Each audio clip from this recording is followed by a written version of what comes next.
Oh, hi guys. Um, it's so interesting. This episode is all about social media, and we recorded it a while ago, and it's so interesting to me that it's coming out this week because I've been thinking about social media a lot. And our conversation today is with Alex Neiman, who I literally have known since preschool, which is so funny. But Alex ran marketing at like some huge companies that some had very big exits. He's run a marketing agency. Like he's done a lot of really cool work. And then he started sharing on the internet, like I think about a year ago, demystifying for people like how that works and what to do and like how to basically not give your money to all these marketing agencies. And I've watched him grow and I've watched all these people I know start following him. And he like did it with a level of like lightness and humor, but like diligence, like every single day. And then he posted something about basically like all the things that haven't worked out and all the things that like didn't go his way. And now he is where he is. And I DM'd him and I was like, dude, come on the pod. It's funny. Social media feels like the place where I really have a story about feeling behind. Like I didn't like go after making a big Instagram when Instagram came out and like did not like hop on TikTok in 2020 and didn't start a Substack right away and sort of have this story of like, fuck, I should have done it sooner. You know, like where would I be if I had started doing what I do now back when it was like much easier to build a following? You know, of course, like I talk on here about how like it's not too late and it's never too late, but this is also born out of my own stories and my own experience of feeling behind and feeling like I wish I had done something sooner. And social is really a place where I like constantly am in a conversation with myself that can very easily turn into one where I'm beating myself up for like, you should have done it this way. You should have done it sooner. If only you had blah, blah, blah, blah, blah. I think I had a lot of like that's not for me. I'm not the kind of person who gets to like who has that experience. And a byproduct of a lot of other work I've done and like self-inquiry and like becoming more who I am is like I'm like, "Oh, I'm someone who loves doing that." Most of the time like I'm having a fucking hoot on my Instagram. I love to share. Clearly, I do this. Like and then really now, like, I'm having so many conversations with people about like, I need to get the fuck off my phones. Like, what is happening with just these companies that have monopolized and commodified our attention spans and to make money so that now you have to post however many times a day, you have to make content about the content to promote the thing, to even get seen by an algorithm. Like, you should be doing a reel, you should be doing this, you should be posting this, you should be doing this trend. Like on Substack now there's notes and then there's threads and then there's this. And I've talked to friends who are like huge active people on the internet, have very large followings. And they're like, I've never felt more like I'm drowning. And I'm going to be honest, guys, like I love doing this podcast. I love it so much. I feel like I see it growing. I see the new listeners. I see the new followers. I see people messaging me being like, "Oh my God, that conversation like resonated so much, made me feel so like I can't tell you what it means to me and how much I love doing this. And I would be lying or hiding a particular part of the truth if I wasn't like, it's really hard to get seen. I put a lot of work into something that like I wish a lot more people were seeing. I feel it on in every medium and I'm doing things that I feel are in line with my values and like of service and what I want to be doing. It doesn't feel like it's slop and it's just hard. I'm not the kind of person who can post 6 times a day and do this and chase the thing and do the that. Like that's so antithetical to what I believe about human creativity and human expression and like the magic of it. And like, it's like, why do I make things for this? Because we should be making things as humans. We share so that we can connect, not to like max out on a content calendar. And I don't know what my answer is because like the work I want to do, like I do want to grow and I do want to have cooler conversations and I do want more people to hear the podcast and I don't want to spend 4 days writing something for like 7 people to like it on Substack. Like And so there's like, of course, I'm like, well, the way you do that is you make reels, or the way you do that is you post notes more, or the way you do, and like, of course, continue to like make the content itself better. But like just working on making this content better is not enough, sadly. And I'm just sharing honestly and vulnerably with you guys about this because usually I want to come in with solution or things I'm thinking about. But I think sometimes, like for me, I get so much relief when someone else is like willing to say the thing out loud. And then I'm like, oh, right. That's okay. Like, oh, yes, we get to like be honest. And I just want to be honest that like this part of the job is feeling really hard and feeling yuckier and feeling less and less like connected to all the things that matter to me. And I actually just like released a Substack where I like rewatched Bo Burnham's Inside, and it made me really think about like content and like content consumption and what's happening. And I don't know, I'll put that in the show notes. But I mean, first off, I do think it's like maybe the most brilliant piece of art of our generation, and just like reminded me of like he's so brilliant and we need him making more shit. Like he's a co-writer on the new Phoebe Bridgers album, and you guys should all be listening to it. But first off, like the trauma of what we all went through, and like and like how we are all walking around with just like unprocessed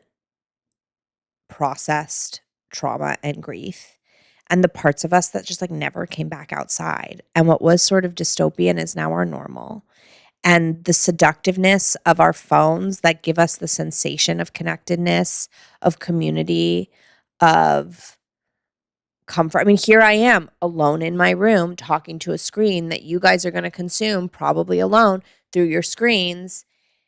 And also how beautiful that it is this easy now for me to create this and to get it into your guys' hands and for you to hear it and for us to find each other. And like, it's so dystopian because there's actually nothing like real and connective happening between two human beings. And I just am watching us disappear into the abysses of our phone, and I don't know what the solution is. I think it is some balance. I think it is a mix of like continuing to share and create the things that feel meaningful and consuming the things that feel meaningful, which I hope is this. I hope continues to be this podcast for you guys. I love like what we're building here, and I really am starting to like feel like it's a we, which feels so like magical to me.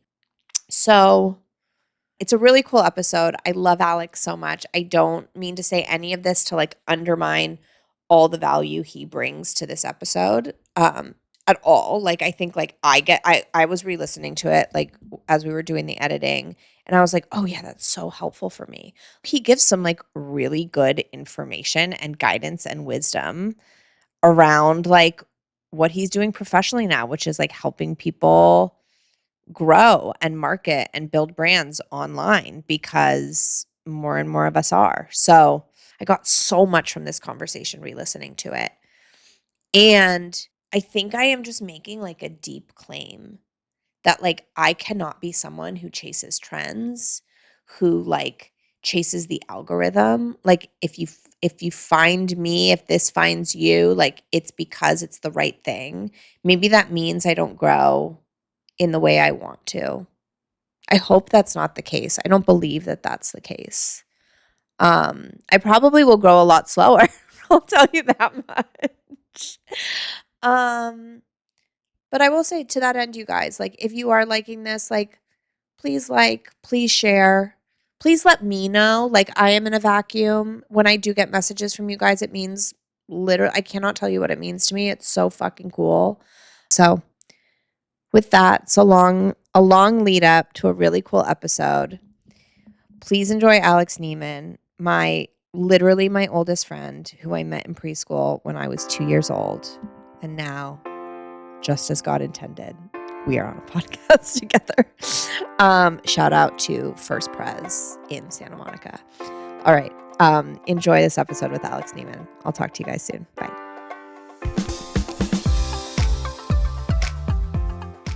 Okay, I'm going to introduce you sort of just for the sake of being a responsible podcast host. Okay, everyone welcome Alex Neiman to the podcast. We met two 2 years old? How old is preschool? I think 3. 3. Okay. Yeah. So we've known each other since we were 3 years old. I'm happy to be here. Which is wild. I'm happy. I know I haven't seen you in a minute too. So we we did like a small catch up before we started recording, but we're going to get into a lot. We should do this again in 33 years and see. I'm down. We'll see we'll see what's changed. We're going to go from like barely being able to speak, prime of our speaking ability in our mid 30s, and then at like in our 80s be like, can't really talk. No, we're just going to be like the most ridiculous, silly versions of ourselves, apparently. I hope so. No, but you are like a marketing consultant, coach, brand wizard, content creator extraordinaire. The reason like this came to be is we've been meaning to catch up and get together for a while. And I saw you post this reel, and it was about like, you're like, I'm 36 and here's all the things that sort of haven't worked out that I feel, I'm paraphrasing your post, but some shame around, like these things didn't go in some linear way, and I haven't had the mentors I wished I had, and jobs I thought would work out haven't, and also how cool that this is what my life looks like right now. And I DM'd you and I was like, okay, this is, you simply must come on the pod. So I'm excited to jump into a lot of different things, but maybe you want to share just a little bit of like what you're working on now, like maybe like a 2-minute, like you did this and now you're doing this. Totally. So you gave a really generous intro to me. I do all those things, but it was the long-winded version of I'm still really trying to figure it out. God bless. I don't know. Professionally, I do marketing. I do performance marketing. I was a brand manager at a brand that exited for $1 billion at one point. Mm-hmm. I've also decided that I don't want to be responsible for other people's businesses' performance, their revenue. I don't want that to be my responsibility. So what I've started to do is coach people. Cool. I would rather teach someone how to take care of their business in terms of marketing in a responsible way so that they can do it themselves, because as much as you pay me, I'm not going to care. Nobody's going to care as much as you do. So let me teach you how to do it, and then we can walk away. And you can call me when you need some help. Cool. So that's my thing right now. Yeah. And you are now like doing it on your own, whereas like you've been in-house for a really long time. I was at a brand. Okay. And then I was at an agency. Okay. And I had a moment, I didn't last very long at the agency. I lasted like 4 months. Yeah. I had a moment where I was just sitting there and I was like, they're asking me these questions that they could just as easily Google. And I'm stressed about it. Yeah. Information is available. Yeah. Right. So I was like, why am I stressing myself out answering a question that they could Google? I never pretend to know any more than anybody else. I just have an opinion. Yeah.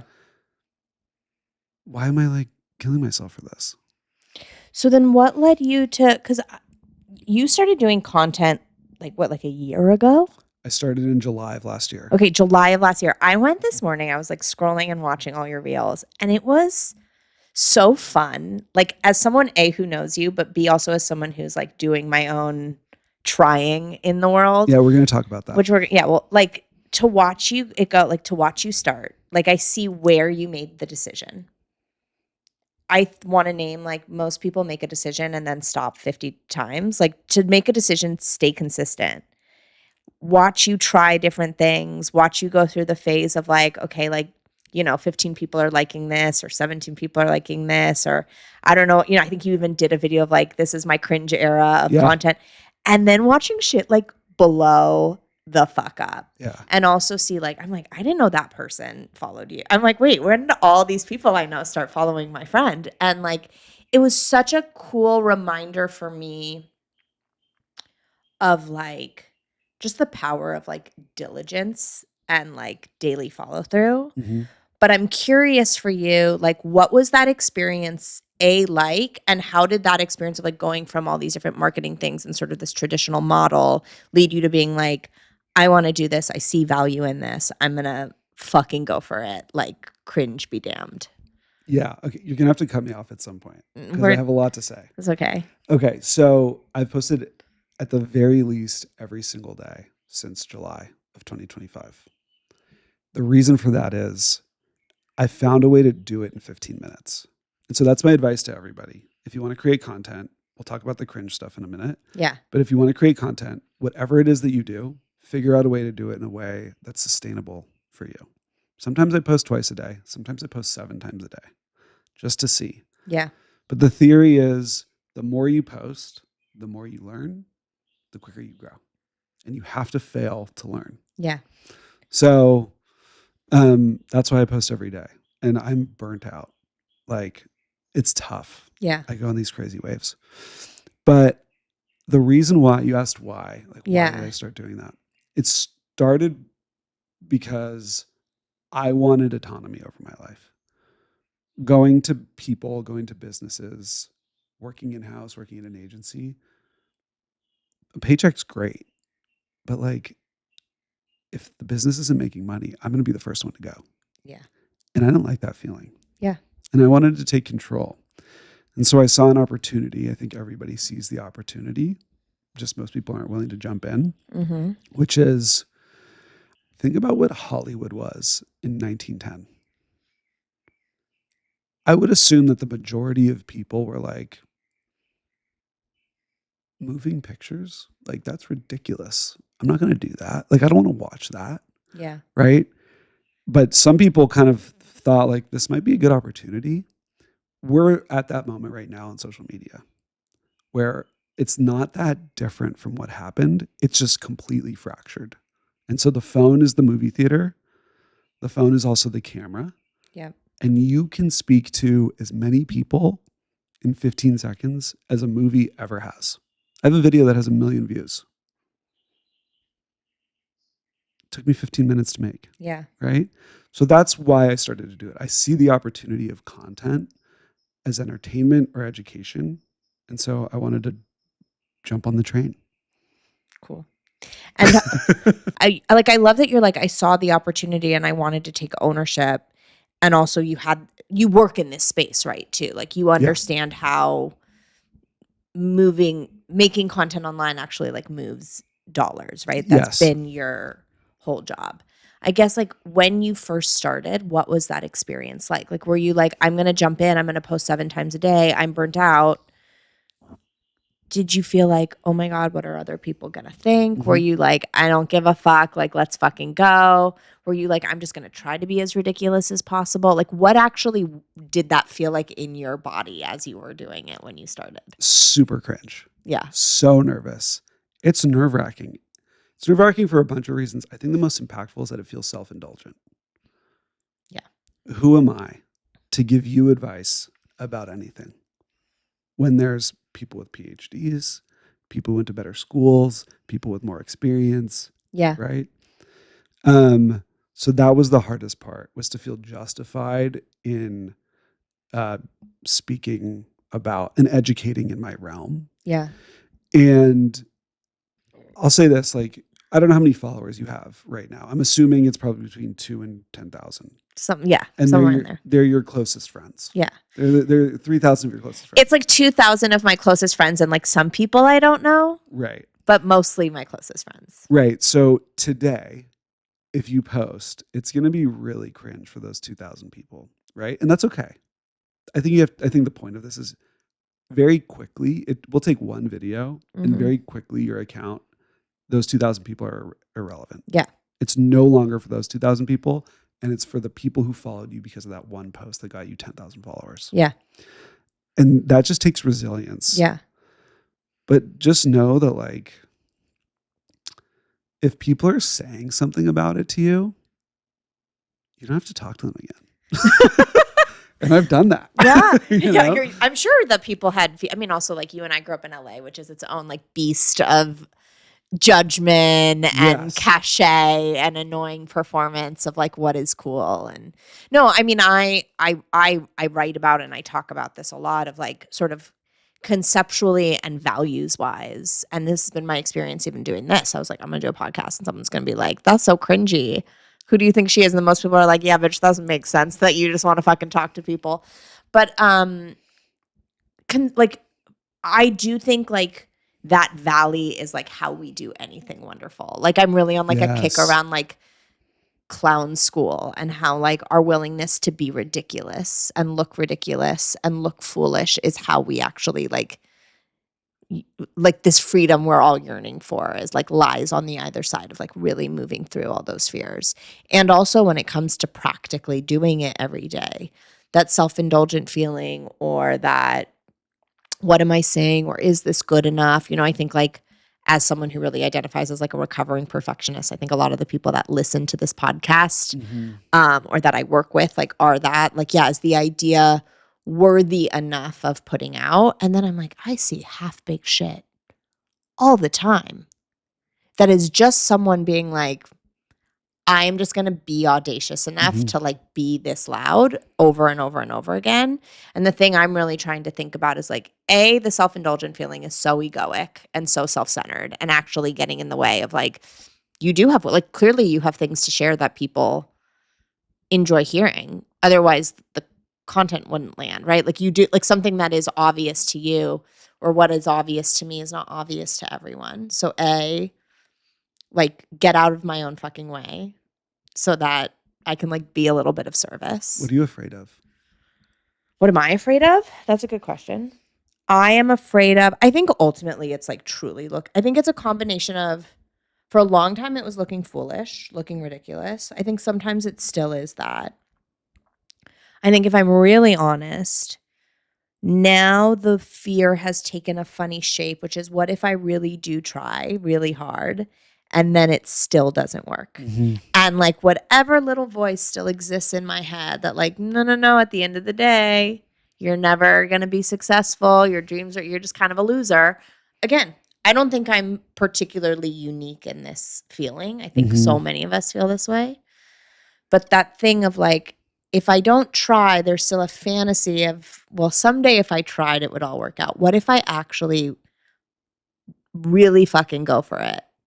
Yeah. And it still doesn't work. And then I have to sit in that disappointment. And I do think that like fantasy allows us to avoid all of the uncomfortable feelings of like, yeah, we don't ever arrive as human beings. There's no, yeah, look how cool, you have 1 million views. You're still the same human you were a year ago. I bet you have all the same stuff. There's no there. All these things we think will make us more worthy, more value. Like that is such a fallacy. Yeah. So I do think we have to grieve that that's a fallacy.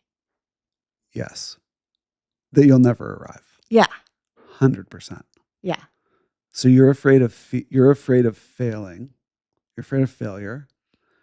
And you're afraid that the ending isn't going to be what you want it to be. Yeah, but I think I'm equally as afraid of success. I think I start thinking about success and I go, oh my God, it's a lot of responsibility. Do you ever, I'm sure you do, but consider your life without holding on to outcomes? Baby, that's all I think about now. No, you're asking Can you tell me about that? I love that you're asking me all the questions I want to ask you. I think that historically I lived most of my life driven by outcomes. And now the only way I know how to participate in my life and like truly participate is to really let go of my control. Like, I mean, the control of the outcome is elusive anyway. Like that's a fantasy. But truly it's like, what is the next experience I want to have? Right. It has nothing to do with how it's going to go, because that is so far outside of any of our control. Right. I think sometimes with this podcast, I notice myself asking questions from the place that I imagine, like almost as an avatar for listeners, where I'm like, okay, where have I struggled with this, to glean the wisdom, like your wisdom. But if I come from like my wisdom place, I'm like, yeah, the reason I think it's so cool, the reason I'm willing to practice it in my own life, even though I also have to not do 100 things all at once. Like getting this shit out into the world was one thing. Now I can think about content, right? Yeah. Like, is that like, if we're ever doing it to try to be important, to try to be valuable, to get someone to see us some way, that's never the reason to do it. Like it has to be like, what do you feel called to do? Yeah. You just said something that struck a chord, which is very rarely, if ever, do you say to yourself, what outcome do I want? we always generally say like, what do I want to do? Yeah. You said, what experience do I want to have? Yeah. Which is not, I know that they are generally tied to outcomes. That's what Yeah. I want to go on a roller coaster because I want to feel fear, Yeah. right? The outcome's fear. But if we could like just thinking about the way that you like approach that we approach it and we don't even realize. Yeah. I mean, look, gets into like an interesting coaching conversation, but like I'm trained in this thing called ontology, which is like basically how our being affects our decision making. So like you've talked a lot about like, I got really curious about this. I've heard you use the word. It might have actually been before we started recording. But I have heard you use the word like curiosity. Mm-hmm. So to me, like I'm like, okay, when you are being curious, then that changes the next action you take and the way you are doing something versus I am being with like a need to be successful is going to change how you approach something. It could ultimately be the same action, but the way in which you're choosing to relate to it is going to have you're going to have a completely different experience around doing the thing. Do you think like curiosity and playfulness go hand in hand? I don't think they necessarily go. I do find playful people to be curious. Mm. I don't know. What do you think? I agree. I don't know that because I'm super curious. Yeah. Like I'm curious to the point that like I would probably go back to med school and law school, and try to become a therapist if money wasn't a thing or time wasn't a thing. But I wouldn't really consider myself like super playful at all times. And I think it's because curiosity is kind of like a heavy load, right? Say more about that. I think what I've noticed about myself is like I'm so curious that like it doesn't leave much room for like enjoyment. Like if you looked at my Instagram feed, right, which is like cocaine on a screen, it's all educational content. Yeah. Like it's not fun. Right. And it's because like I'm so curious that I'm just like, well, what else could I learn? What else could I learn? And I know this about myself or I don't know this about myself. I'm just now realizing today, like, I'm not having that much fun with my curiosity. And to be tactical about it, like I teach about AI. Right. That's one of the things that I talk about. My feed is all like, how do you use AI for marketing stuff? It's just other creators further along than me doing what I want to do. Right. And everybody borrows from each other. That's normal. Yeah. But what I realized this morning sitting at my desk is like, at least I'm not seeing it. Nobody's talking about really funny ways to use AI. Right. And so I made a video about it. I was like, because I will sometimes use AI for funny things. Right. So I was like, like you can learn how to use AI and also have joy about it. It doesn't have to be like increase your return on ad spend and decrease your cost per impression. It can be very funny. Yeah. And that's more joyful. What do you think you get from being treating your curiosity so seriously? I think I know a little about a lot and I can pretend to know a lot about a lot. Like I can sit at most tables and talk about everything. Yeah. And that's nice. That feels good. Yeah. What do I get is, I think more importantly, what I get is a sense of self-worth. And I think that it's largely driven by insecurity. Yeah. The curiosity. Yeah. I never want to be in a conversation and not have an opinion. Interesting. So like you're curious about things that you think will make you a more interesting person. Yeah. Yeah. Is I don't know, like a really uncomfortable place for you to be? No, it's not. And I think it's because I'm so curious. And you mentioned this in your previous episode. If you're watching this one and haven't watched the last one, watch the last one. Shameless plug. Thank you so much. He's a marketer, baby. But one of the things that I do in my practice with the people that I coach is pretty much on every call, I will tell them that I cannot and will not guarantee results. I just won't do it. It's disingenuous. It's wrong. Yep. It sets everybody up for failure. Yep. The other thing that I always tell people pretty much on every call is if you come across someone who's a marketer or a performance agency and they promise you that they will get your business to a certain place, fire them. This is how I feel about coaching, by the way.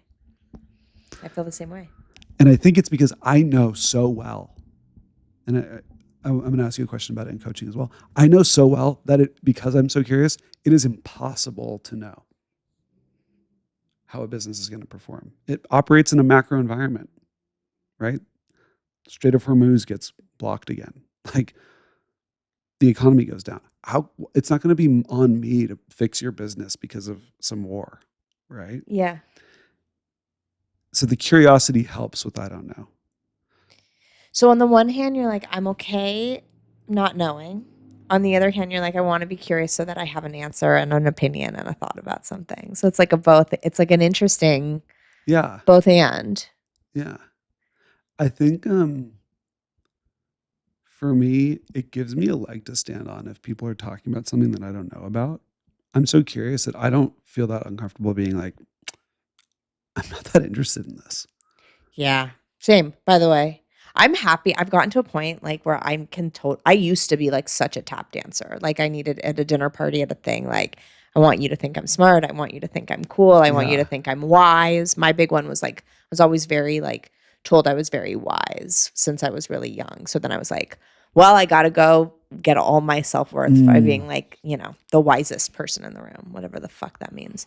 What do your clients come to you with? Like what are the outcomes that they expect you to promise that you won't promise? So I think I work with a lot of people who are really high achievers and are really good at executing. But a lot of their worth and value has come from a place of like external validation, and they don't really feel like aligned internally at all. Or they're working on, I want something, I got all the things I was working towards and it doesn't actually feel as fulfilling as I thought it would. Or I want to build something, but I don't quite know how. Or I want to create something, but I'm scared to, or I don't know how to start, or I'm in just like a big life transition. But it's a lot of people who like are really good at all this, some of the stuff we're talking about, like getting it right, doing a good job, and then are like, okay, what is actually like what does my meaningful life look like? What are my big dreams? What are the things I'm actually scared to do because I think I'm not allowed to want them? And so the results end up being a little bit like, well, if you work with me, all your dreams will come true. Like that's sort of the idea of like, I'm going to hire a coach, and I'm really getting over my aversion to the term life coach. I don't like it because I just think there's social patterning to What would what you that rather is. call it? I mean, as of right now, the honest answer is I don't know what the fuck to call myself. I say I'm a coach. I'm certified. I'm trained. I have credentials. Like, I call myself a leadership coach because I do think I end up working with people. Like, I would say the content you're creating is like you stepping into different leadership, right? Like, what does actually mean for you to be in like a more fuller expression of like who you are? And my like core value is like if more of us were less scared to share more of ourselves and risk more, we would actually live in a world that was like so much more beautiful and interesting and like cared for each other's well-being in a different way. That it's actually like the antithetical to the things we think are selfish are actually like deeply in service of creating a better world. But it's hard when you have people come in and be like, yeah, like I'm hiring you because I want to leave my job, or I want to build the $1 million business, or I want to like all these big dreams. I want to figure out what my dreams are and then have all of them come true. I mean, baby, you got to do the work. I will always reflect your divine worth. I will always reflect that like anything you want, you are worthy of. What's standing in the way of you having it? I don't know. Let's look at that. What would have to happen for that to change? But I'm never going to tell you what to do. If you could promise something that you felt across the board, like no matter who you're seeing, if you could promise I promise that I will tell you the truth and I will tell you what I see.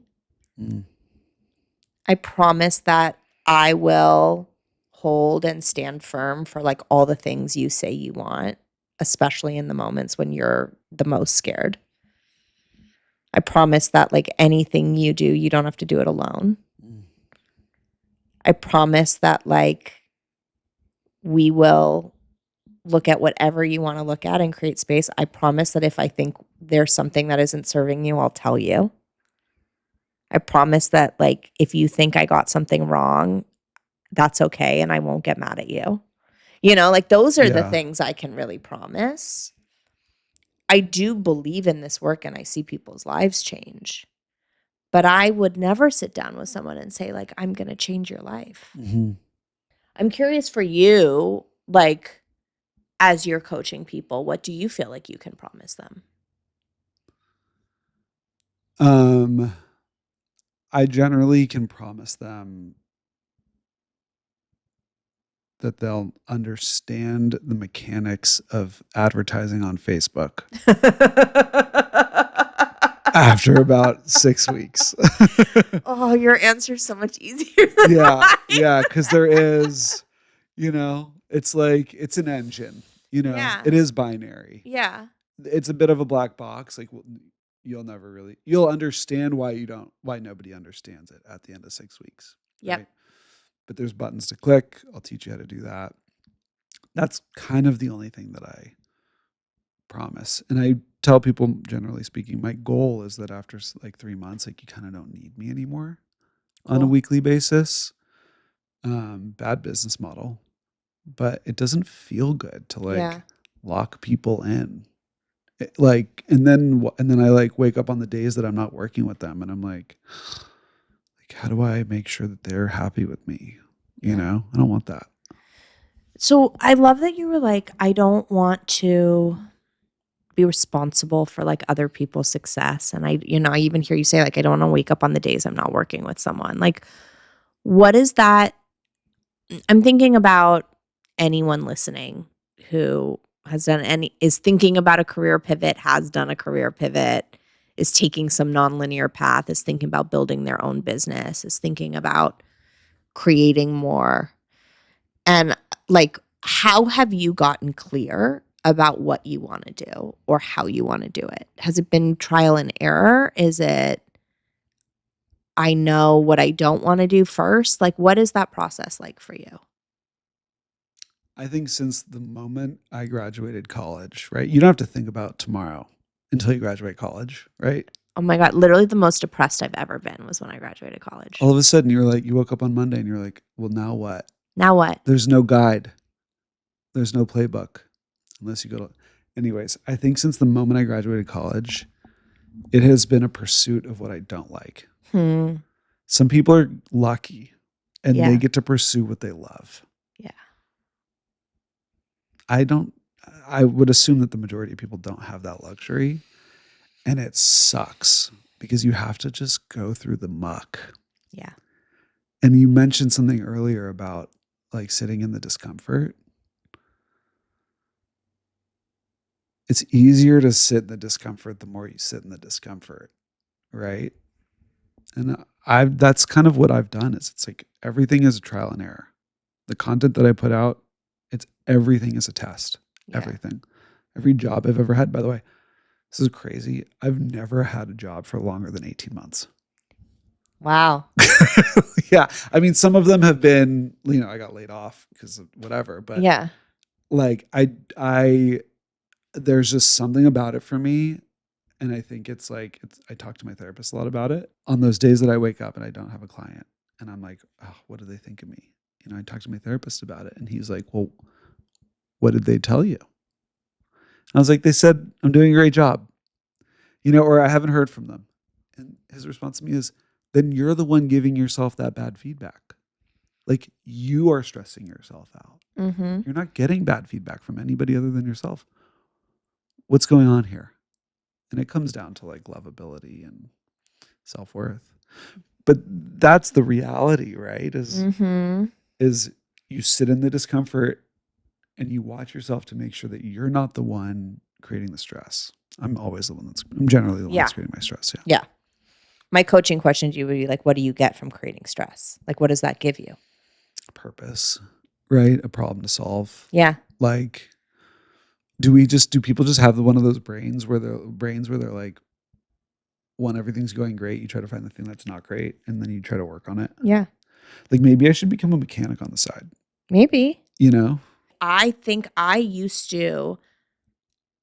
got so much out of my to-do list that stressed me out. because I was always too busy to do the thing I actually wanted to do.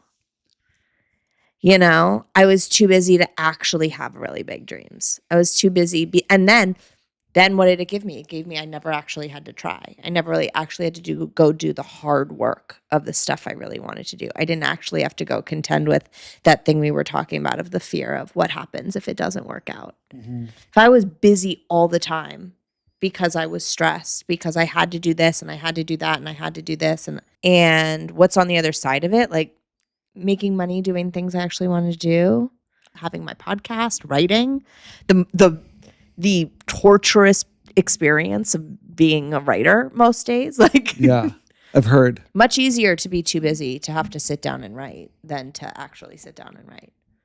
Yeah. Was there a moment of liberation for you? Many. I mean, I have talked about this on the pod. I think it's like my core thesis, but I do think like the amount of grief I experienced in such a short amount of time, I was like, what am I doing here? What is keeping me from, like, I so acutely aware I'm going to die. You're going to die. Like this, like it's going to evaporate in a fucking second. I lose my closeness and proximity to that feeling every day and have to remind myself. But there was a period of time where I was so proximate to it for consistently that I was like, oh, if I keep going the way I'm going, I will be sad on my deathbed. Mm-hmm. So the trade-off, I was like, okay, let's look at this stuff.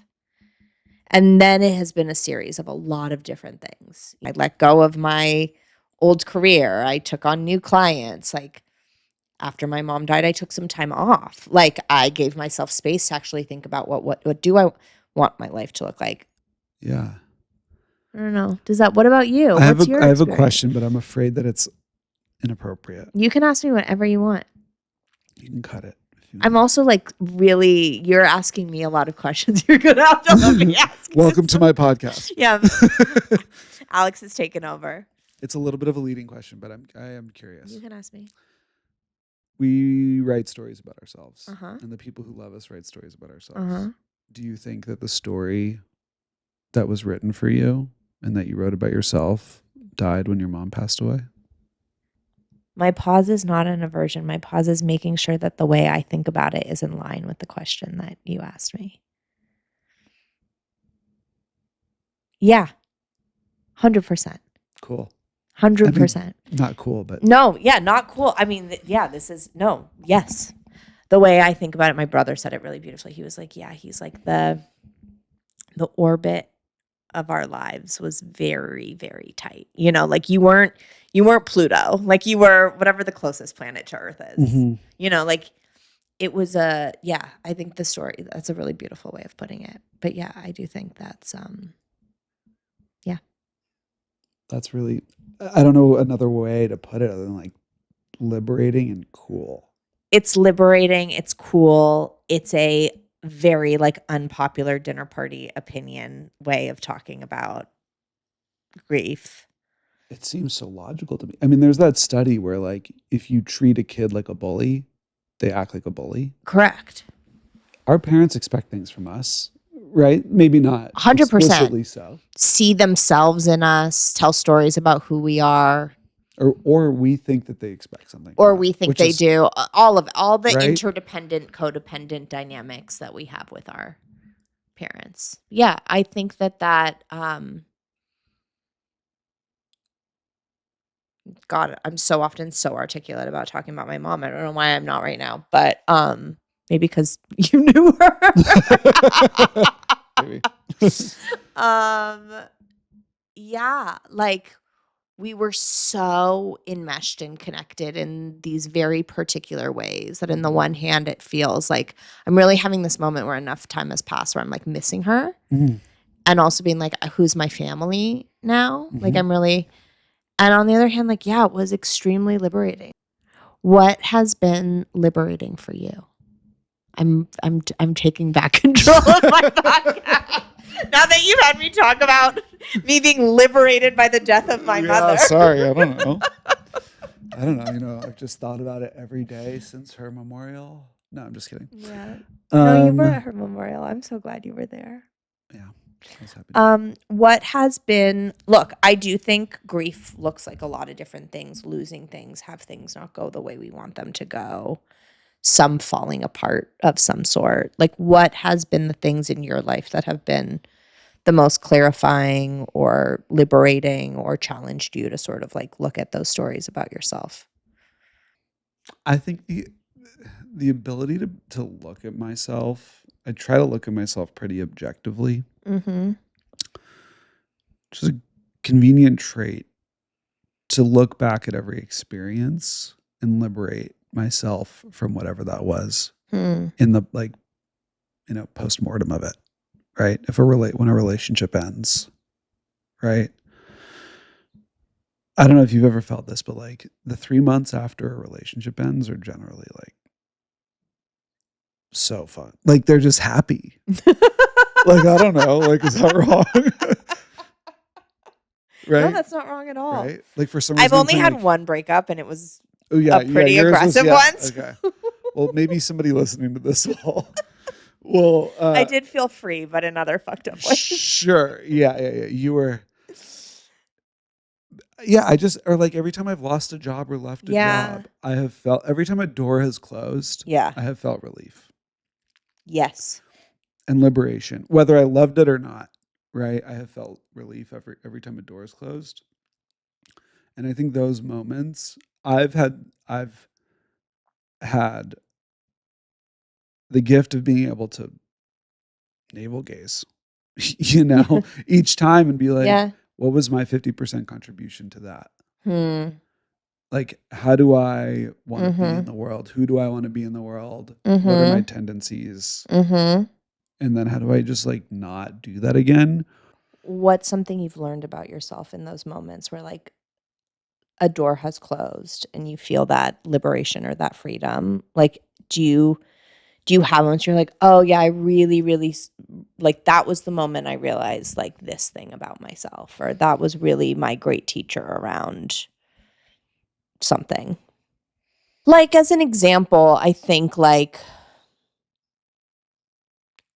each death I've had has like kind of revealed something different for me, and it has been colored differently and had me look at like a different, like I do think like like in my mom dying, really my own like reclaiming of my own creativity. Mm. Like I think her artistry and her Mm. persona was so big that I really shrunk. Mhm. And I got to see everywhere in the world where I shrank in a different way, and really like took back on like reclaiming like, oh, the reason I always worked so well with creative artists is because like I am one. Like Right, I right. just have abandoned all these parts of myself. So I'm curious for you, do you have like, you're like, yeah, that one breakup really, I really saw where I do this one thing that like healed this part of me, or I don't know. I mean, I think the big thing about me is I had a hard my dad was not kind to me growing up. He was pretty emotionally and psychologically abusive. Mm-hmm. Granted, our interactions were very limited. Yeah. When you're a kid, all it takes is one, you know? And what I've learned every time that door closes or every time my therapist is like, well, who's giving you bad feedback? Hmm. Right? Like, is it you or is it the client? Mm. What I've learned about myself is that, like, I have a hard time loving myself. Yeah. And I have a hard time making space for myself in any relationship. Yeah. Work, which is probably why work is so stressful. Relationships, really hard. I work on Yeah. that all the time. So I think that that's the big thing is like, I have a hard time making space for myself, and I could love myself a little harder. Man, do I relate. Do you feel like this, like everything you're doing now, like sort of these choices you're making and building like a new chapter of your life are in service of you making space for yourself? Yeah, but I think it's coming from a place of exhaustion. Are you exhausted? Yeah, I'm just burnt out. I'm sick of feeling that way.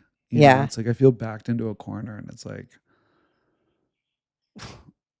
how do I survive here? You know? Yeah. And it's not coming from a place of like, it's time for me to start taking care of myself. Yeah.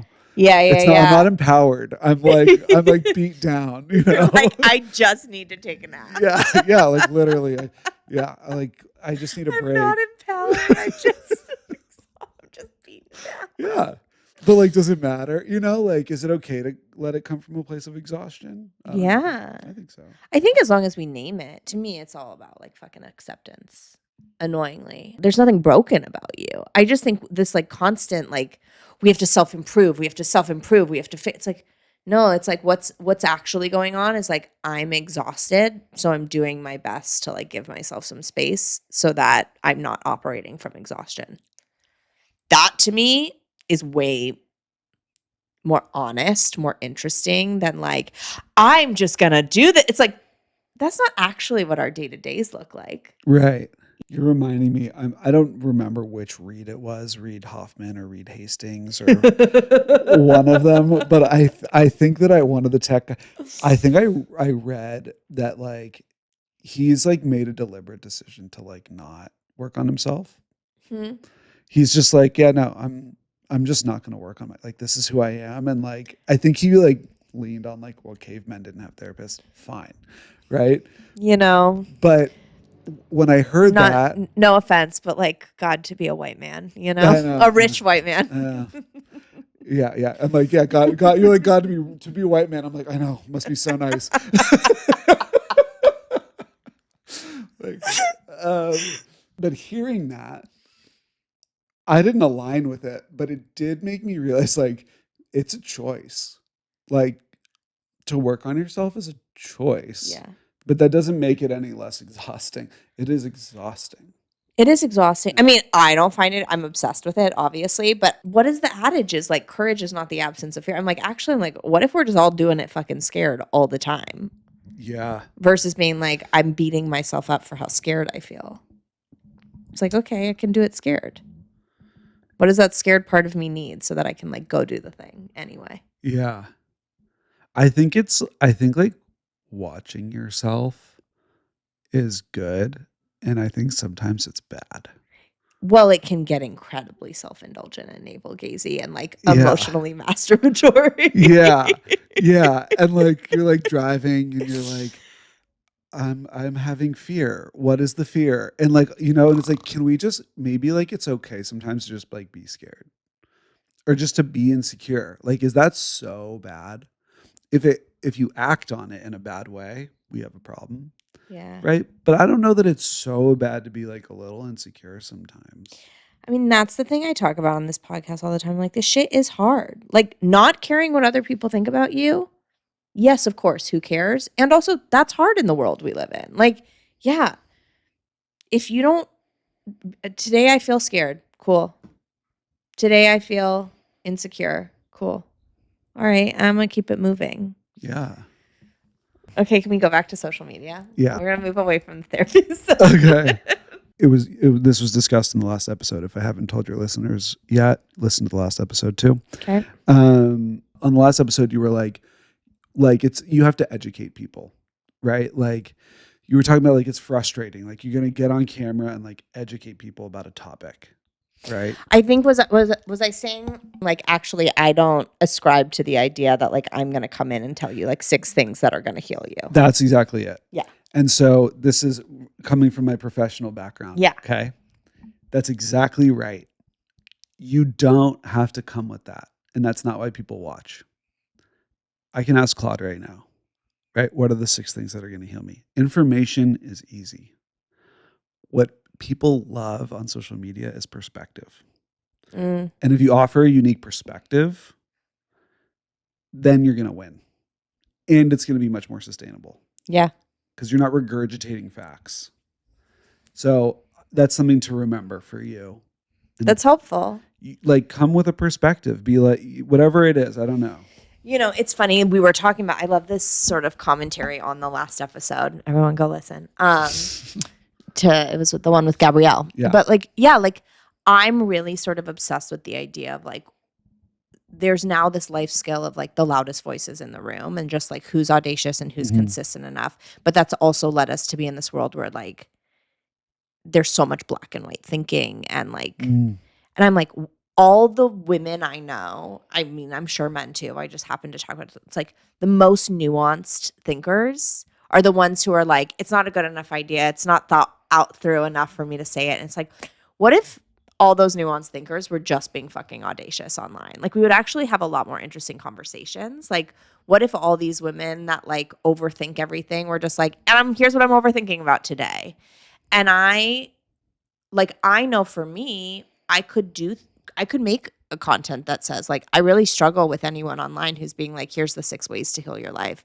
Cause like as someone who's a trained coach, I think the premise that there's something broken about you that needs to be fixed is sort of like the false place to start. Mm-hmm. Like even just that is something I could say and I don't. You should. Having an enemy is huge. I don't want to have an enemy. No, but you do, right? Which is like coaches who tell you that there's one way, Yes. right?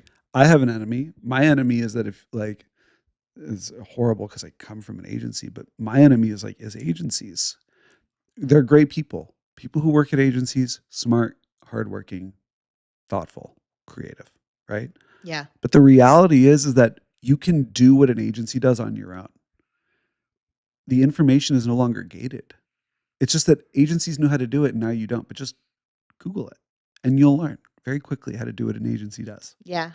Like it's okay to have an enemy. Yeah. Right? You're not saying like these people suck and they're stealing from you. Yeah. Right? You're just saying like there's a perspective out there. I don't align with that perspective. Here's mine. Here's mine. Yeah. And then you have an enemy just gives you a framework. Yeah.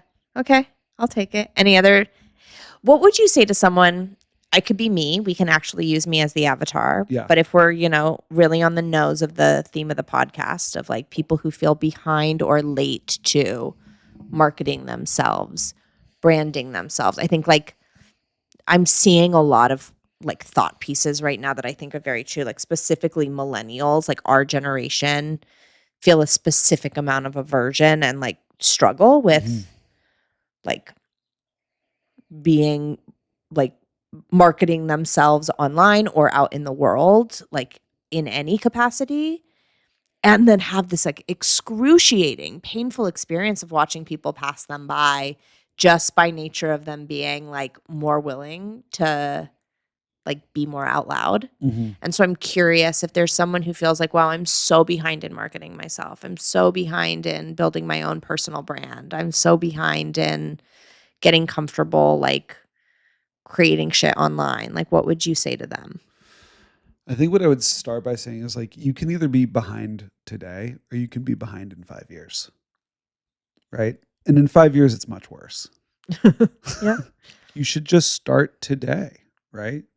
Like, I have no other way to say it other than I would love to say you're not behind. That's obvious. You're not behind.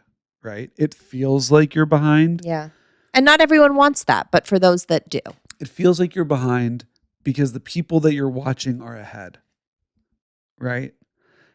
We compare ourselves to the most extreme versions of people, right? I'm looking at the guy who almost has 1 million followers being like, I'm so behind.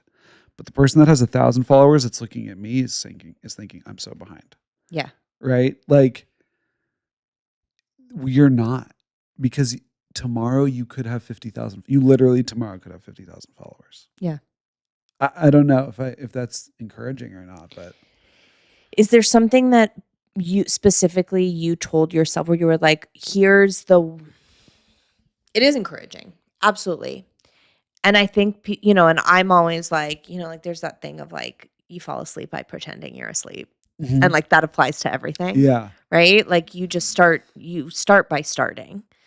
And also, I know I can speak for myself. I can speak for other people. It's so easy to be like, I have to first figure out what the thing is. And like, I don't know how to start, or when I do start, what am I saying? Or what are the tricks? And like, you're like, yeah, first I tried it in my kitchen, and then I tried it in my living room, and then I tried it on a run. Like, what actually was your experience of like figuring out what worked for you?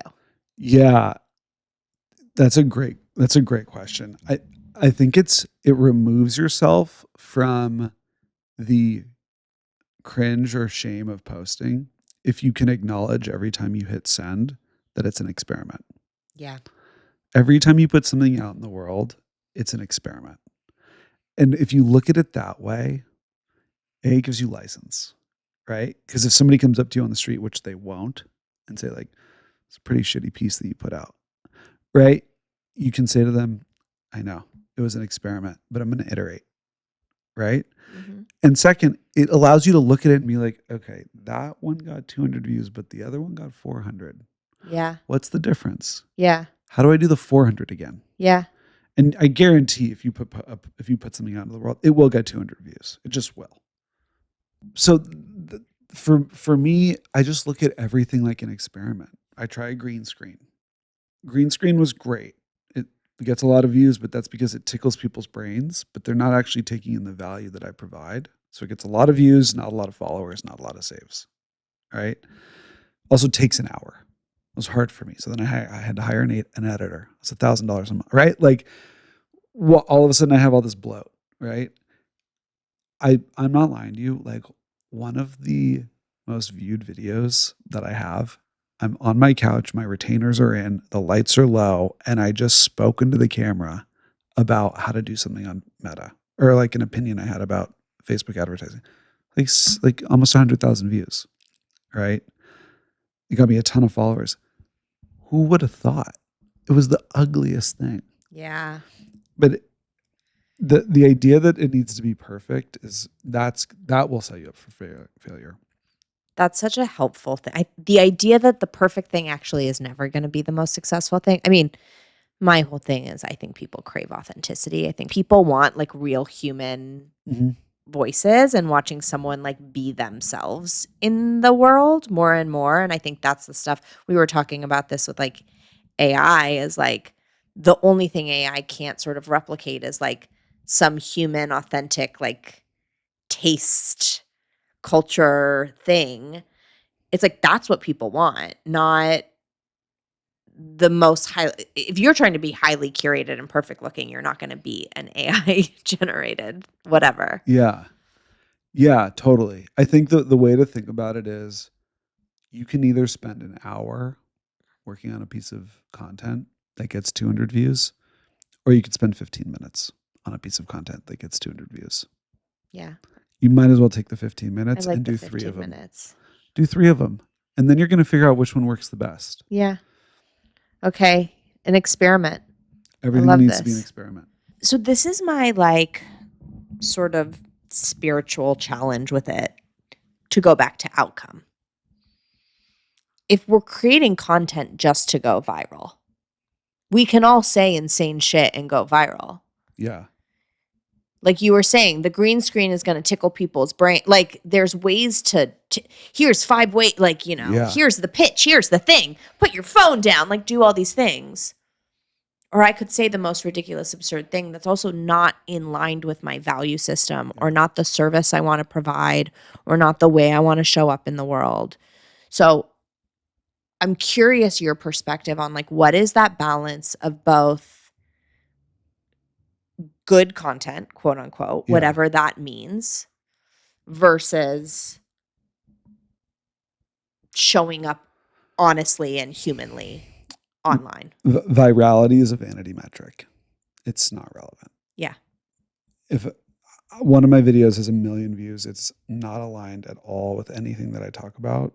I've probably gained 10 followers from it, right? Because it's not relevant to me. Yeah. I have one video that went viral on TikTok that's like me scrolling Hinge with my friend's fiance. That's nothing to do with. And it's like, you'll see like there are the like marketing gurus out there be like, you don't need to go viral. It's actually true. You don't need to go viral, right? You need to speak to the 5,000 people who actually care about the thing that you have to offer, right? It would be much better for you. We can talk about the outcomes, but it would be much better for you to have 1,000 people who are going to buy your book, 1,000 followers, and all of them are going to buy your book. Yep. Than 100,000 followers and 1,000 of them buy your book. Like, it's like, it's going to look weird for you. Right. Now, if you want to do like brand deals and stuff like that, you should probably chase virality. But for people who are starting businesses, not about that. And what's beautiful about the algorithm is it is designed and made to help you find your audience. Yeah. They want you to stay on the platform. They're going to show you content that applies to you. Yeah.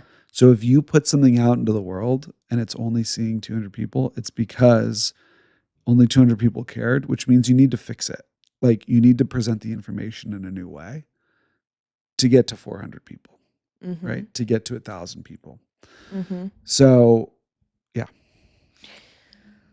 There's a really interesting thing happening, at least maybe more on TikTok, that of course is my world and ethos. So I'm like sort of obsessed with it. And again, everyone, this is now the brother episode to the last episode with Gabrielle, but she and I talk about this a lot of like sort of people using social media as also a means of like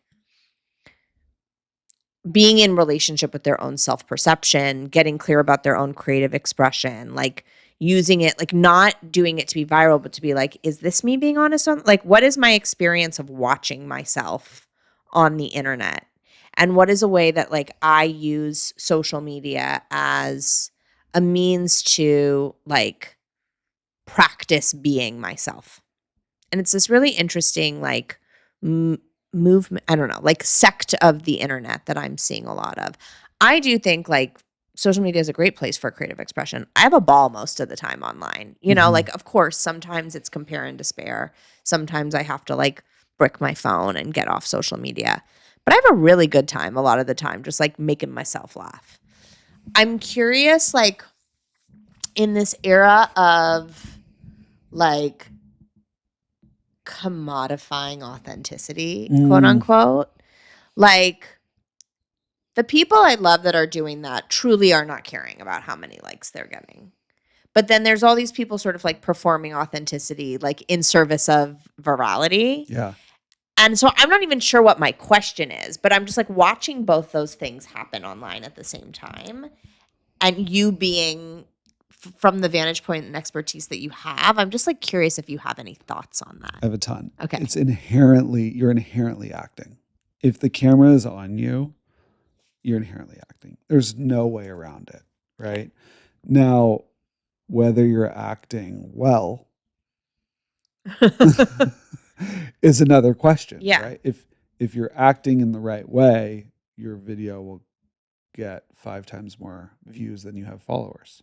Yeah. Right? So that's my take on it. Like my girlfriend is so funny about it. She's like, she just watched my videos before we met. Not like she was stalking me, but like no, but like you're someone searchable. Sure. Yeah. And we had friends in common, and not to put her on blast, we had friends in common. She was maybe curious about me. Anyways, pretty quickly she like called it. She was like, "Oh, you're nothing like you are on camera." And I'm like, "Yeah, like of course not." But I would probably put money on the idea that like if you saw my content, it looks authentic. I'm just acting, right? Yeah. But it's authentic to the way that I am. I don't know. Yeah, I mean, I get what you mean. I think about it all the time being like, what would this conversation that you and I are having be different if I wasn't holding a mic and the cameras weren't on? Like, I'm sure to some degree it would be different. And also, there's nothing inauthentic about the conversation we're having. But there is a knowing that other people are going to listen to it and see it. We're inherently, you're like, it's going through that filter. You can't get around it. We're probably like speaking louder. You know, like our sentences are a little longer. Yeah. We're not pausing as much. Like it's just acting. Like, and I think when people are like, oh, I don't want to have to like get on camera and act, then don't. Point the camera at yourself and start talking. See what happens. Yeah. You know, don't say to yourself, this is how I have to be. Because you don't know how you have to be. You're going to figure it out. Yeah. And then you're going to figure out if that's something you actually want to do every day. Yeah. We're doing it every day. Yeah, right now I'm doing it like 6 times a day. That's insane. Yeah. How do you come up with that many ideas? Or is it like once you start doing it, it becomes easier? Once you start doing it, it becomes easier. I have the benefit. What's great, and you'll benefit from this, is like essentially every call you have is like a bullet in the chamber for content. Yeah. So it's not that hard. Yeah, Granted, you're like, I'm oh, I not, was just talking to a client about this. and it's true. Like, Yeah. granted, I'm not really doing clients right now. I've got two just because I needed a break. So it's a little thin, but I'm experimenting a lot with AI. So it really is just applicable to, but it is exhausting. Yeah. And then like the 5 that I'm doing these things called trial reels on Instagram. Okay. Which is like, it shows it to people who aren't your followers. Interesting. And I'm like playing around with just like other stuff that's not related to my niche, just because I'm You're like, curious. yeah, I'm trying to see like what else works. Yeah. This one that I posted like a couple months ago, it's of me and Alex, my girlfriend, we're on a hike, and she talks about her sisters all the time. She's one of 4 sisters. Okay. And I just thought like, this is a hilarious bit. Like, I just say right into the camera, do you want to know what it's like dating a girl with 4 sisters? And it's fully staged. I'm not afraid to say that. Yeah. And then I had her say like 15 times, whenever we're with my sisters always wanna, and so it's like this like Yeah. rapid cut of like, Yeah. my sisters, my sisters, my sisters. Yeah. A million people like it, right? Like, I'm just curious, right? Yeah. And then I realized like, that's a good bit. I don't really have enough content for that. I can't keep doing that. Yeah. You know? And then like, I don't want to introduce like Person. the camera into Yeah. our relationship. I actually have a friend she's a really big TikToker, and her family is really big. Like it's her family TikTok. Yeah. She came over for Passover, and she was like, biggest mistake. She's like, this, I wish I could go back and not make it about the family. Yeah. Yeah, because then the camera is there. Well, you have made a decision that you are doing content creation about marketing, and this, like, it's so funny. I've known you for 30 something years. I've never talked to you about marketing or social media or brand. Like, it is a piece of who you are. Yeah. And you're like, this is the thing I make content around. Yeah. Why? Well, because I mean, No, I I'm would just imagine kidding. like Yeah. for work, you know, Yeah, like, yeah. Okay, wait, we have to talk about having fun. Oh, okay. Can I tell you about the game? Yeah. So I heard previously that you played this game called Odds. Odds are, yeah. Odds Are.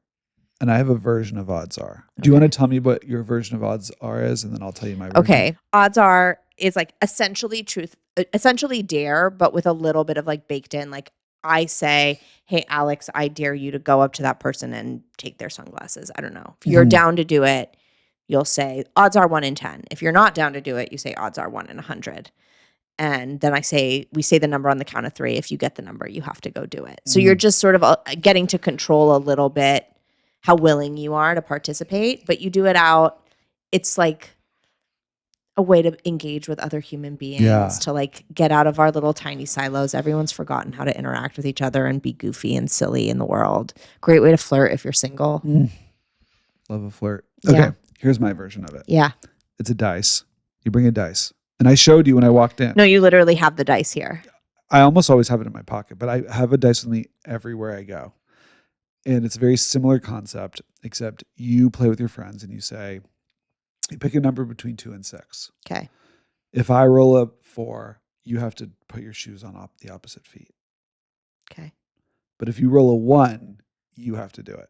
And that's always the rule. 1 means that the dice roller has to do it. 1 is the person giving the dare actually has to do their own dare. Yeah. And it keeps you in check from being like, if I roll a 5, you have to get naked. Right? Yeah. Nobody wants to get naked in public. Right. So you can only dare people something that you're willing to do also. Yeah. And what I love about it is it's slightly performative because of the die that you're rolling. You lose it and everybody's looking for it and stuff. People get involved. Like 100% of the time, if you're rolling a die in public, somebody will come up and be like, what are you guys doing? Oh, I love that. And you just make friends. I love that. We need to make friends. We're going to get to that in a second, but I'm curious, like, do you have like a recent story of just like a really fun experience with the die? There's this thing in Venice called Food Shop. It's a large format dinner in a warehouse in Venice. I've seen this. I want to go. Okay. It's so much fun. So it's a large format dinner, full, whatever, 3 courses or Yeah. whatever. You bring your own wine. So it's like 150 people, I think, 200 people in this like warehouse. I always bring a dice with me. I love going. I try to go every month. I dared somebody to sing a stranger happy birthday. And they're these long, Incredible. long tables. I was like, that guy way over there, you have to go sing him happy birthday. If I roll a 3, you have to go do it. Rolled a 3. He went and did it. The entire place. Started singing happy birthday. The entire place. It was amazing. Phenomenal. Incredible. And then everybody gets involved. They're like, why are you doing that? Yeah, that's the best is people like go like, wait, what are you doing? And then you all get to play and like it's so fun. I went to London with 2 girlfriends when I was in Europe and we played it at a pub and didn't realize that one of the group of people we walked up to, we like inserted ourselves into like a 27-year-old's birthday party. And so like I think it was like to go up to a group of guys and take the candle at their table and blow it out. Oh. And then just like, and so then they were like, what are you doing? And then you explain, and then next thing you know, hot take, none of us are 27. We were just surrounded for the night by like these 27-year-old boys in a pub. And it was like, they were like going to some club and they tried to get us to go. And we were like, no, we don't. We Godspeed, have fun. But like, we just had the silliest, best time with these group of guys at a birthday party just because one of us went up and like blew out a candle. Like we just had an absurd evening. It creates context. It creates context. It really breaks. Like we would have stood at a bar talking to only each other, sipping on a drink all night had we not played that game. Yeah. Because people don't go up to each other anymore. We need more games. We need more games. People need to be like flirting with the world. People need to be having fun and being silly. You were talking about this before we started recording of like people need to be, you have a reel about this of like people need to be having more fun. Yeah. What are your thoughts on that? Well, all my best things, everything great that I've ever said has been off mic. So I really appreciate you pulling them back in. Being like, let's get it on record. Let's get it on record. We're over optimized. We don't have enough fun. Yeah. We're so worried about like making sure we get our 5 grams of creatine, like doing the thing. It's like, can we just chill? Yeah. Going back to like liberation or exhaustion or empowerment. Like I am a rigid person. Like Yeah. I think some people would call it rigidity. I think I'm very disciplined, Okay. which is good for a lot of my life. One of the things that I'm pretty disciplined about is like I wake up early and I go to the gym. It's the first thing I always do. But I've been so exhausted lately that like I've been kind of sleeping in. And like going to the gym at 11, granted I also have nowhere else to be. Yeah. You know, but we need to chill. Like we eat the burger. I'm a big proponent of that, of like doing, I mean, it's another version of perfectionism. It's another version of control. It's another version of rigidity. Like, it's not to say don't take care of ourselves, but I was just talking to someone about this the other day around meditating. It's like this thing that is supposed to connect us to ourselves and to something divine and greater, you know, like this spiritual experience is now like, well, let me get my timer out and have I hit it this many days in a row? And like, we have lost even like the thing that for me, I need to get out of a tight grip on life. Even that we have found a way to put a tight grip on life around. Such a good point. Like, you know, like you're chasing a streak for meditation. Like, why don't you just do it when you need it? Yeah. That's a great point. It's like anytime you're in any sort of context of like right or wrong or good or bad, I don't think you're actually in something that feels honest and true for you. That's like not actually, there's no right way to do it. There's no wrong way to do it. It's like what works for you. There's no right way.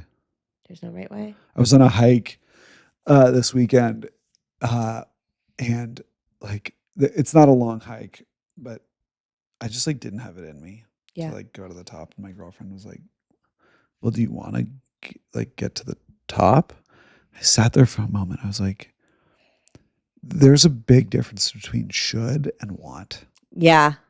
And like the should was real loud. We should go to the top, but I didn't. I was over it. And I let want win. But by the way, I don't believe in should.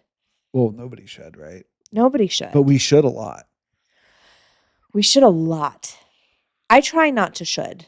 I'm like, I still should, but I should not a ton. What was the last thing you shoulded? I should post today. Oh, well, that you should do. I should do that. Right.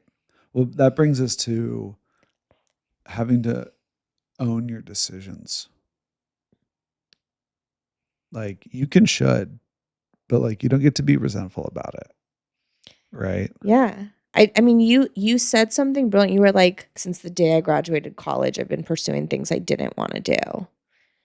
And like, I think it's because I've been rewatching Girls and like reading Lena Dunham. Like, I'm really thinking about that era, like the summer and fall after graduating college. And like, there were days I didn't get out of bed because I was like, I don't know what I should be doing right now. And I think about that of like how much the grief I have of how much of my life was guided by shoulds. And it did not lead me to happiness, let me tell you. It did not lead me to things that made me feel like really excited. And I did some stuff that looked and sounded really cool.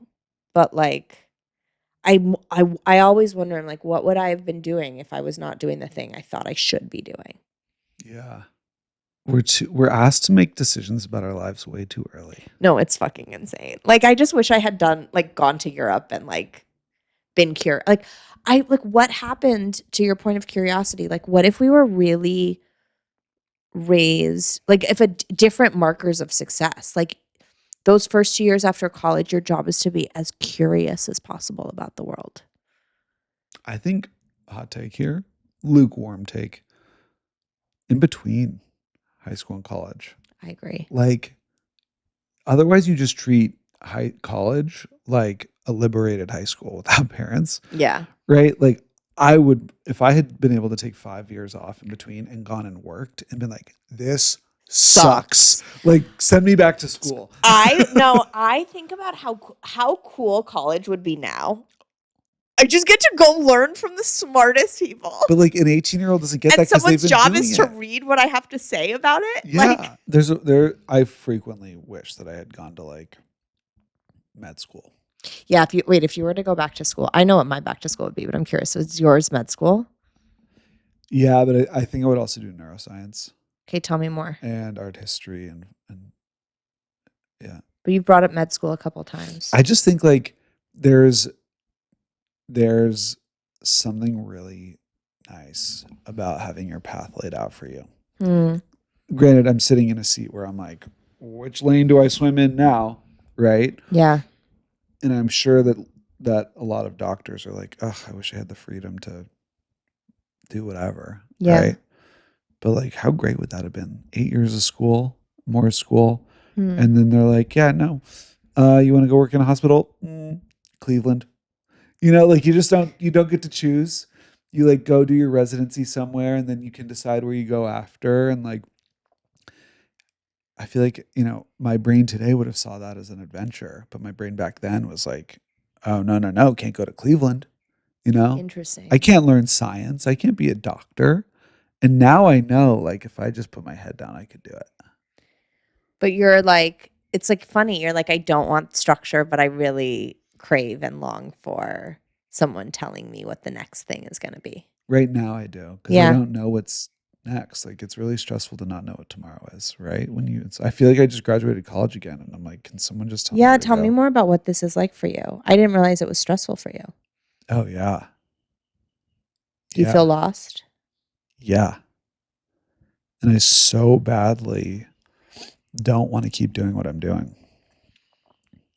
Like, that's why I had these 2 clients. I told you before we were talking, but I had these 2 clients and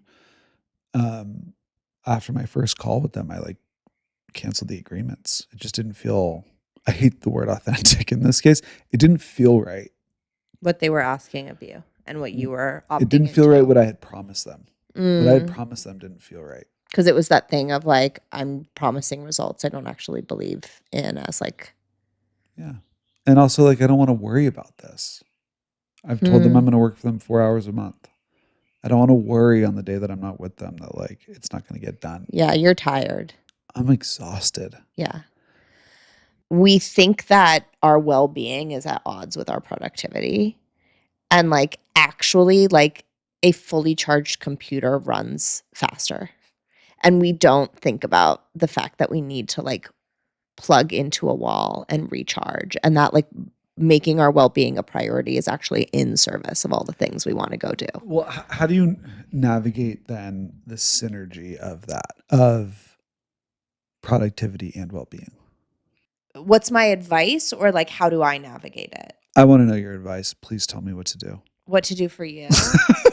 No, I'm curious, like, how would one find alignment between productivity and well-being? It's so funny. Like, I don't believe in giving people advice. Like, I actually don't know what's best for you. Right. But what I would say is like, what are the things that nourish you? And like, if you have things on your plate every day, Yeah. I don't know what those things are. Yeah. But if like nourishing yourself and charging your battery was as much of a priority, was actually the thing that came first on the priority list. Mm-hmm. That was the thing that came before. Like, I don't go do my work until I feel sourced and nourished. Or I'm going to do this work, but then I know my afternoon is this. Yeah. Like, again, that's not always, we don't always have the luxury of it being that. Like, but I know, like, I do my best work when I'm sourced in some way, you know? Like, it's why once a week I go see art or go see a movie. Like, sometimes it's taking a bath, but sometimes it's I need to go out and be with friends. Sometimes it's I need to go for a walk. Sometimes it's that I need sunlight. Yeah. And sometimes I don't have a lot of time, but I know that like calling a friend and giggling or dancing in my living room, like I have a list of things. What are my like activities that I know charge my battery? And God bless the moments when like they really can take like a lot of time out of my day. But on the days that I don't have that much time, to your point, like the 15 minutes, it's still my priority. Like that thing has to happen, non-negotiable in my day. Have you read The Happiness Hypothesis? No. I think the punchline is it's either the happiness hypothesis or it's my Lord and Savior Scott Galloway said this, which is. Are you a Scott Galloway boy? Yeah. I just think he's from a distance. From a distance, I love him too. Yeah, I'm a man. Yeah. Find what you're good at and then figure out how to make money from it. Is that what? Yeah. All those things. And I think that for me, like, and this is more of a conversation about like creativity, which I think everything is creativity, you know, like what are we creating? Productivity, you know, is like, if I am not nourished and sourced and connected to like whatever you believe in, spiritual or not, like something that allows me to have ideas, I can't will myself to have a good idea. It usually happens when we're in the shower or when we're dry. It's like, because there's some spaciousness. Like, and so to me personally, like being fulfilled inside of myself does elicit way more interesting thoughts and ideas of like all the stuff I want. Like, yeah, what am I good at? Like, I am not going to have as good a conversation if I'm fucking exhausted. Yeah. I'm not going to be as good a coach. I'm not going to have as thoughtful an idea of something to write about if I'm like, I just have to do one more thing to check it off my list. So I'm curious, like when I say that about like, you know, the things that nourish us, like because I know you, like running really nourishes you. Or are you doing it to be productive? Yes. And I always have to have yes.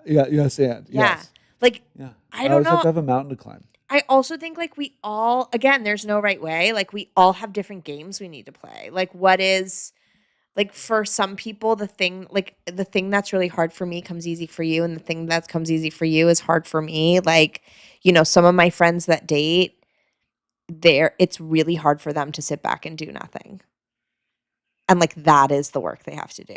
For me, I'm an avoidant motherfucker. I will sit back and do nothing any day of the week. Like my work is actually to like just create a little bit of an opening to let you know I'm interested. You know, like I have to sometimes send the first, like that text. Cause like that makes me like, like we each have different stuff that makes us feel like we're going to die, Yeah. you know? And so like, if you're like, I don't do anything that isn't productive, I'm like, that's interesting.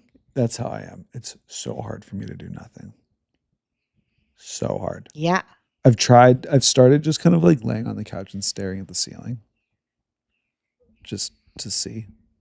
Because going back to the meditation thing, like I can meditate. Yeah. But it's productive. But it's a should. Yeah. You know, it's a moment of productivity when like, why don't I just lay? I had a really good friend when I was like really in the thick of it with my mom, and my life was just filled with responsibility. And she was like, she's like, 3 times a week, you need to do mandatory rest periods. And she's like, baseless activities. Like, you're not allowed to journal. You're not allowed to meditate. It's not going for a while. It's nothing that could be like in the realm of self-improvement, like she's like, it's like ice cream in the bathtub watching Bravo. It's like watching paint dry, like, and like you have to do it 3 times a week. And when I tell you it like changed, like for me, it changed my life. Will you write me a prescription for that? Okay, you have mandatory rest periods. Oh, what kind of ice cream are you talking about?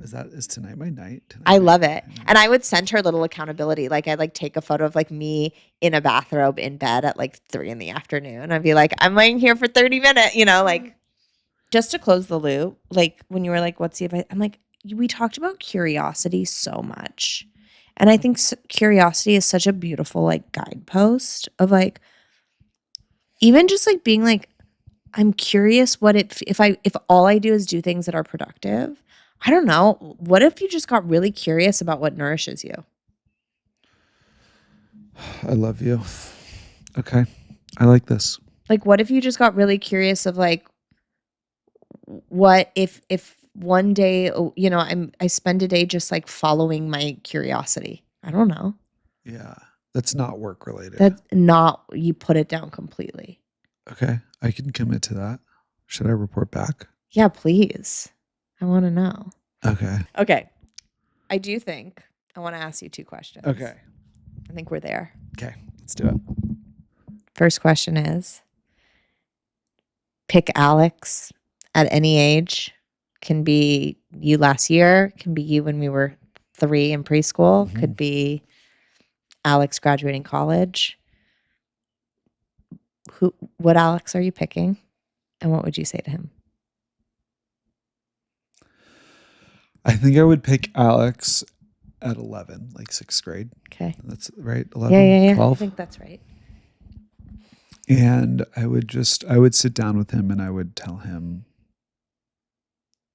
that he is enough and that he's lovable and that nobody can change that about him. Yeah. That's what I would say. Yeah, buddy. I know. It's so true. Thank you. Last question. Okay. What party are you heading to? Can I ask how people have answered that in the past? Yeah. I'll give you an example. Like here's like I'll answer it right now. I think a party I am heading to right now is one where I am really, really not avoiding uncomfortable conversations. Like that's a party. I'm heading to a party where like uncomfortable conversations are welcome.